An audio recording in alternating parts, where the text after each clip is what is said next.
Hello guys, welcome back again sa ating Sharing for Bread of God. Today tatalakayin natin ang aklat ni Obadjas.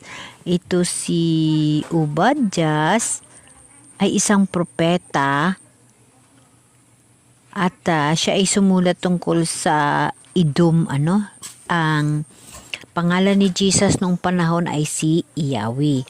So ito si propeta Obadjas ay marami siyang sinulat ukol sa Edom. Ang Edom naman, isa itong lugar noong sinaunang panahon, matatagpuan sa timog ng Jordan at Israel. Sa pangunahing kaugnay sa mga inapo ni Esau, ang panganay na anak ni Isaac at kapatid ni Jacob. Ayon sa Biblia, ang salitang Edom ay nagmula sa Herbeo na nangahulugang pula na tumutukoy sa kulay ng pagkain. Pinaghatian ni Esau at Jacob o sa pulang lupa ng reliyon. Ang Edom ay unang tinirahan ng mga Horita, ngunit pinalaya sila ng mga inapo ni Esau. Ang mga Edomita ay may mga hari bago pa man magkaroon ng mga hari ang Israel. Nakikita sa Biblia na may mga labanan ang Israel at Edom, partikular sa panahon ni Saul at David. Nakipag-alyansa rin ang Edom sa mga Moabita at Ammonita laban sa Juda. So yung lokasyon ng Edom matatagpuan sa timog ng Jordan at Israel malapit sa dagat na pula.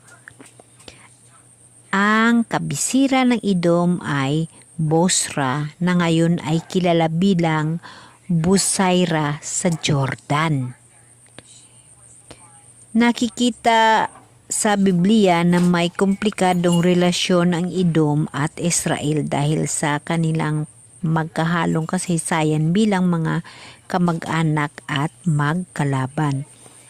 Ang mga propeta ng Biblia ay nagbigay ng babala sa Edom dahil sa kanilang pagmamalaki at pagsalungat sa Israel. So ito pala yung bayan ng Edom o history ng Edom. So dito, ang kasaysayan ng Edom, dito sa sinulat ni Propeta Obadjas sa verse 1, ito ang pahayag ni Propeta Obadjas tungkol sa Edom buhat kay Yahweh ang Panginoong Diyos. Ito ay ibinaba ang palalong Edom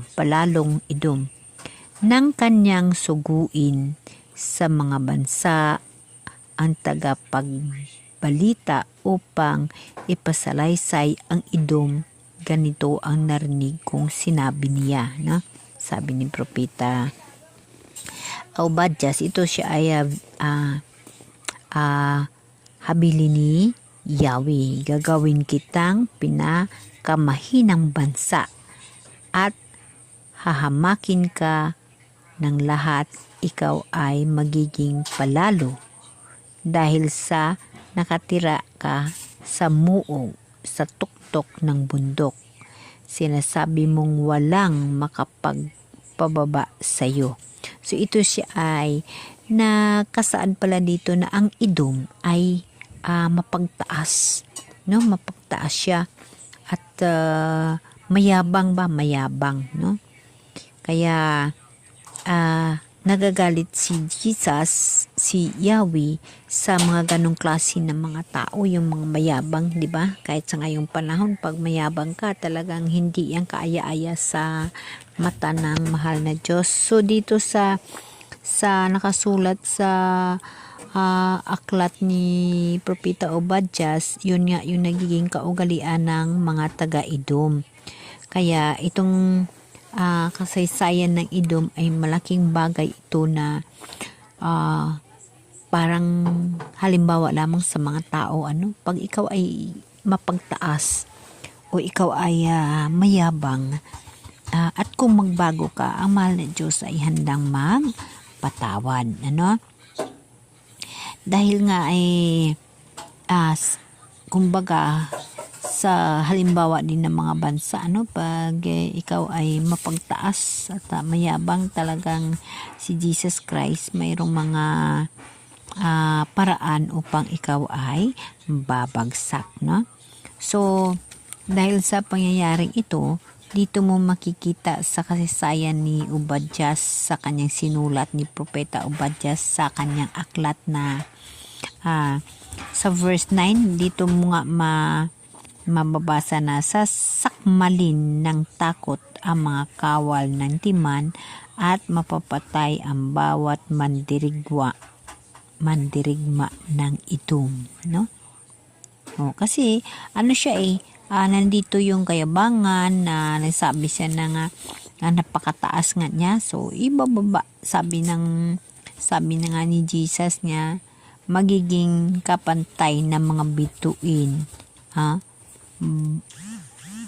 hahatakin kitang pababa, no? Na nakasaad dito, mababasa mo ito sa verse 4, kahit na kasintaas ng pugad na agila ang iyong bahay, o maging kapantay ng mga bituin, hahatakin kitang pababa. Yun guys, halimbawa din yun sa ating mga tao. Wag ho tayo magyabang, wag ho tayo magmalaki, kasi pag si Jesus ang mag-decide sa buhay natin, ibabagsak ka sa isang iglap lamang. Lagi nating tatandaan na ating sisikapin na wag tayo magyabang. So dahil dito si Propeta Obadias sa kanyang aklat, napakaganda ho, no?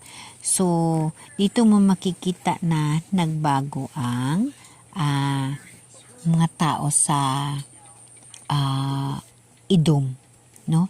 Ang kanilang mga kayabangan, ang kanilang tinatawag na pagmamataas ay na ayos, no? Hindi na sila nagyabang, hindi na nagiging maayos na sila, nabalik loob sa kay Jesus, no? Kaya lagi nating tatandaan guys na ang buhay ng tao, hindi natin kailangan magyabang. Lagi nating tatandaan na ang mahal na Diyos mayroong paraan, no? So dahil sa kayabangan ng Idom at pagmamalaki, mayroong warning si Jesus sa kanila, no? Kaya pinadala ni Jesus si Jonas. Si Jonas ang pinadala ni Jesus, inutusan na magturo sa Idom, sa bayan ng Idom, upang magbalik loob sa mahal na Diyos. So dahil sa pagturo ni Jonas, nagkaroon ng pagbabago ang Idom, no? Dito mo rin makikita kung paano si Jesus gumawa ng paraan upang magbago ang mga tao. So ang halimbawa ng bayan ng Idom ay sa isang tao na mayabang at mapagtaas, no? Alam niyo ba guys na ang yaman sa mundo ay panandalian lamang. Hindi mo ito kailangan ipagmalaki. Mapalad ka dahil nagkaroon ka nito. Ngunit ibahagi mo sa iyong kapwa. Lagi mong tandaan, ang kapwa mo nandiyan ang Diyos. Kasi ang Diyos, ang Espiritu ng Diyos ay iniwan sa bawat isa sa atin. So ang kapwa mo, nandiyan si Jesus. Kaya, pag ikaw ay mapalad na nagkaroon ka ng magandang buhay, ibabahagi mo yun upang makamtan mo ang buhay na walang hanggan. Kagaya rin, ang Idom ay halimbawa o sa isang tao na naging mayaman, ngunit mapagtaas at mayabang. Ngunit ganun pa man, kung ikaw ay nagkaroon ng kanyang mga attitude, ng kanyang kaugalian sa mundo, handa si Jesus Christ magpatawad, kasi ang pagmamahal ni Jesus Christ sa atin sobra-sobra. Napakadali si Jesus magpatawad sa tao na nanampalataya at lubos na nagsisisi sa mga ginawang pagkakamali. Ganun noon nangyari sa bayan ng Idom, no? Kahit ano sila mataas, kayabang, dahil na nagawa si Jesus Christ ng paraan ng isang tao na pinadala sa kanila upang sila ituruan at pangaralan, sila ay nagbago. Sa kanilang pagbago, sila ay pinatawad ng Diyos at hindi na kinbigyan ng punishment ang kanilang bayan. Hindi sila gingunaw, hindi sila winala ni Jesus sa mundo, no? Itong Edom. So, dapat natin laging tatandaan bilang tayo rin nga tao, ganun din ho ang mangyari sa atin. Kahit ano ho tayo kay mayabang, kamapagtaas, may pagbabago ho mangyayari. Lalo pa pag ang mahal na Diyos ay nasa puso mo, madali ho si Jesus magpatawad at madali ho tayo magbago para sa Kanya. So, ganun ang story ng bayan ng Edom, ang kaharian ng Edom, ang mataas, no? At mayabang ay nagbago at ang Edom ay hindi na himbigyan ng punishment ni Jesus. So, dito sa nakasulat sa aklat ni Propeta Obadjas, no, maganda yung kanyang sinulat dahil tumutukoy ito siya sa isang bayan na mapagtaas, isang hari na yung Edom na mapagtaas, halimbawa ng isang tao na mapagtaas rin. Ngunit lagi niyong tatandaan na kahit anong man kataas ang inyong napupuntahan, pag ang mahal na Diyos ang magbigay na ng tinatawag na desisyon, ay ibabagsak ka. Napakadali ho dahil siya ay Diyos. Siya ho ang ating Panginoon. Amen?